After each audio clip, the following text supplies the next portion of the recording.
Hey everyone, Reaper here again with another video. This time it is comic book haul number 37, the first comic book haul of 2020. Like I said in previous videos, that my comic book hauls are going to be slimmer and few and far between, starting with this year.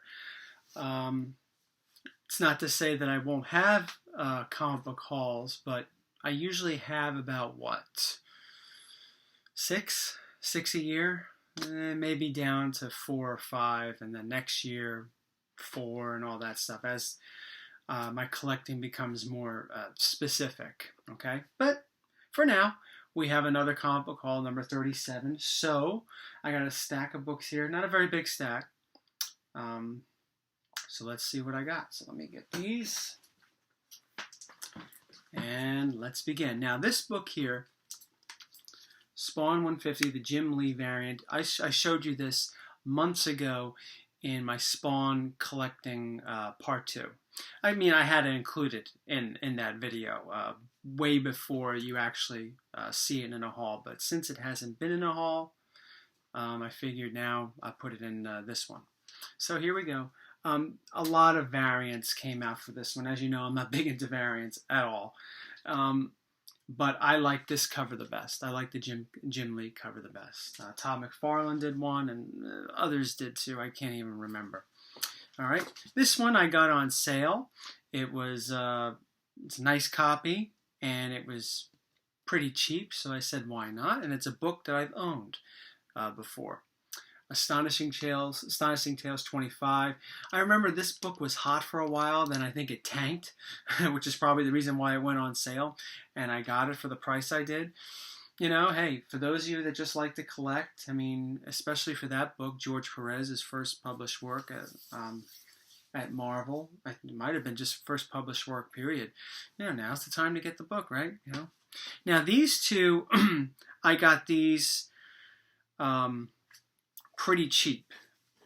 Right when the announcement came on that these characters were going to show up, or possibly these characters show up, I don't even know what their names are.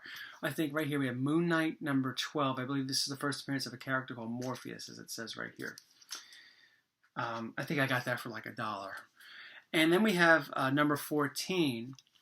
I think this character here, what's her name? Scarlet something or whatever, was named that she's going to possibly be in some sort of Moon Knight something. I don't know what it is. I don't know. But I remember hearing it, and I think I got this for like $5. High grade. Both are very high grade, so I won't be holding on to them very long if the rumors are true. But if they're not true, and I just bought 2 books, I spent like what? Less than $5 for both high grades. So whatever. Okay, now this one is a pretty cool one. This is a book that it's a Golden Age book. This is one that I've been looking for a while, and it just doesn't pop up. And, you know, it's nothing that expensive. You know, I don't even think it's anything that desirable, but I took a liking to it, and it's just very hard to find, or at least that I found it to be very hard to find. So without further ado, it's Spangled Comics number 70. Is this a significant book? No, it's not talked about at all, but why did I want it? Well, you know, even though I've been cutting down some of my collection, I still keep, obviously, all my Batman villains. You know, I like collecting Batman villains, and it's slowed down over the last couple of years because it's just gotten so expensive, some of the villains, like Penguin and Red Hood and all that. But the character, the Clock King, now I know he appears in, I think it's World Finest 111, something like that. If it's not 111, please correct me in the comments, but I think that's the correct one. But actually, an earlier version of the Clock King, even though he wasn't called the Clock King, appears in this book. And that's why I wanted it. Even though it may not necessarily technically be the first Clock King, but it is a character I believe called the Clock. And I think possibly the idea for the Clock King came from this guy. So that's why I wanted it. I liked that aspect of the character in the book, and that's why I tried to get it. It took me a while to find it, though. And I didn't pay that much for it. It's a VG copy, 4.0 copy, so you would imagine you don't pay that much for a copy like that. And it's not desirable or anything like that. It's desirable for me, though. Okay, got some Journey into Mysteries here. Now, These I got also on sale several months back, and one I got off an auction. It was a book that I sold, and I said, "Oh, I'd like to get that back," but I had, excuse me, I had to wait for it to die down a little bit, and it did. And I got it at an auction. I got a pretty good deal and a pretty decent grade too. So anyway, we'll start out with the first one here. We got Journey into Mystery 118, which is the first appearance of the Destroyer. Again, this was a book that I had that I sold. It's probably a 4.0 copy. And Journey into Mystery 119, the first appearance of the Warriors 3. Another book I had and sold. It's probably like a 5.0 copy. Both of these books I got pretty cheap. And I said, yeah, I like the characters. I like the books. And I'll bring them back in if the price was right. And the price was right.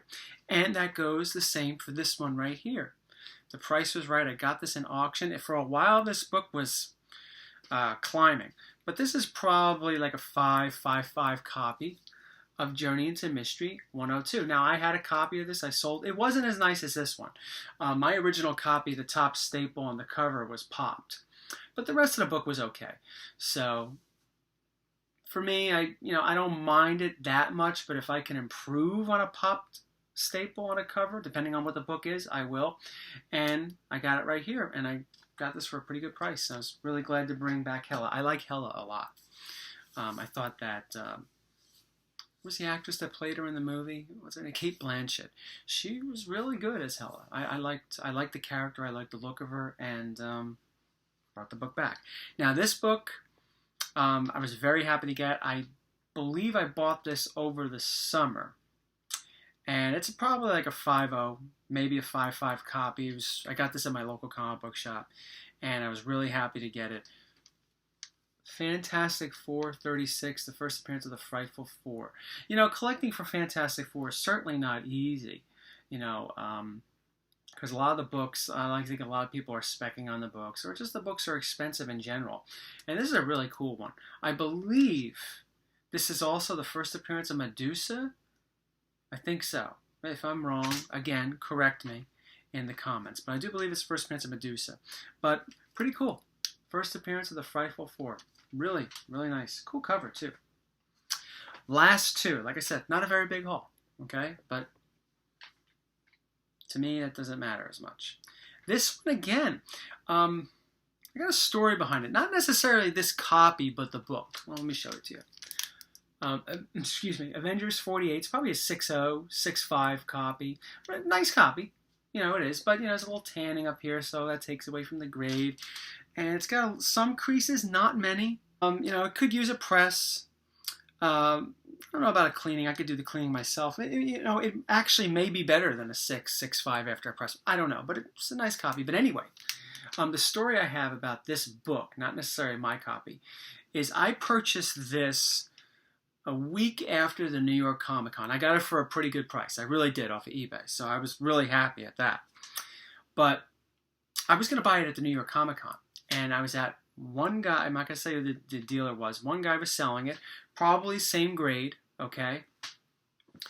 And one guy was looking at it, and the dealer offered the potential customer a pretty good price on the book. That was a price I was going to accept. But the customer was hemming and hawing over the price. And I shit you not, I was standing there for like 40 minutes waiting for that customer, because the whole time he's looking on his phone, making sure GPA is, matching what the seller's offering him. He's calling people on the phone. I swear, he was going through this whole thing, right? And the customer finally went back to the owner, the seller of the book, and he offered him a price $15 lower than the seller's offer. And the seller said, look, man, this is probably going to sell. And he was right. He wasn't trying to be a dick. I know the seller is really nice. I bought from him before, and I know a lot of people in the community bought from him before. He wasn't trying to be a dick or anything. But, he offered him a really good price for the book. And the guy was just like, he was just going on and on about having $15 off. And I'm like saying to myself, just get the book. It's a good copy, and it's a good price. So after standing there about 40 minutes with James and my wife waiting for me downstairs because they couldn't stand the convention, those of you that watch my comic book convention, 2019 New York Comic Book Convention video knows that they didn't like the convention at all. So they probably won't be going back. So they're waiting for me, and I'm like, geez. So I waited there 40 minutes for the guy to say, okay, finally. I was like, damn.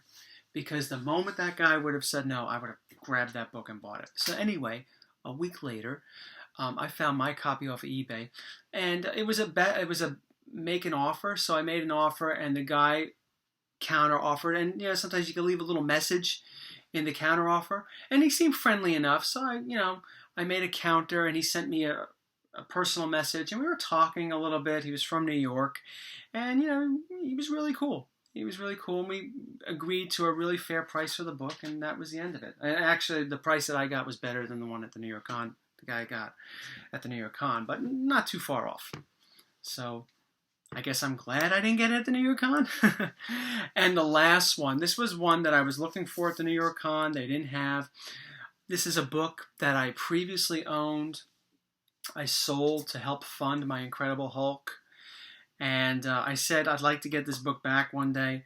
If I do, I would definitely want a CGC, because I had a CBCS copy. And to me, the book, it was a 3.0 CBCS. I guess it was a 3.0, but it wasn't a very nice looking 3.0. So here it is. Journey into Mystery 85. This is one of the books on my top 10 want list for 2020. So anyway, as I was saying, I said, if I get this book again, I want to make sure the copy, it could be a 3.0, but I want it to be a CGC, and I want it to look nice. I'm open to getting anywhere between a 3 and a 4.0, so I got in the middle, 3.5. So I got a grade that was a little bit better than my CBCS, my original copy. So I'm glad I finally brought this book back. It's, I talked about this with the Journey into Mystery 84 that I purchased, that was in my December comic book haul. And a lot of people want that book because it's the first Jane Foster and all that stuff. But once all that hype dies down, of course the price is going to cool a bit. But at the end of the day, that's also the second appearance of Thor. Now, this one right here, this is the third appearance of Thor. Now, it's not like the Jane Foster book. This book has a lot going on for it. And I said that before when I first purchased my original copy. This book has a lot going for it. It's the first appearance of Loki, who is a very big villain in the Marvel Universe. I mean, sometimes he's anti-hero sort of character. So he has a lot of appeal.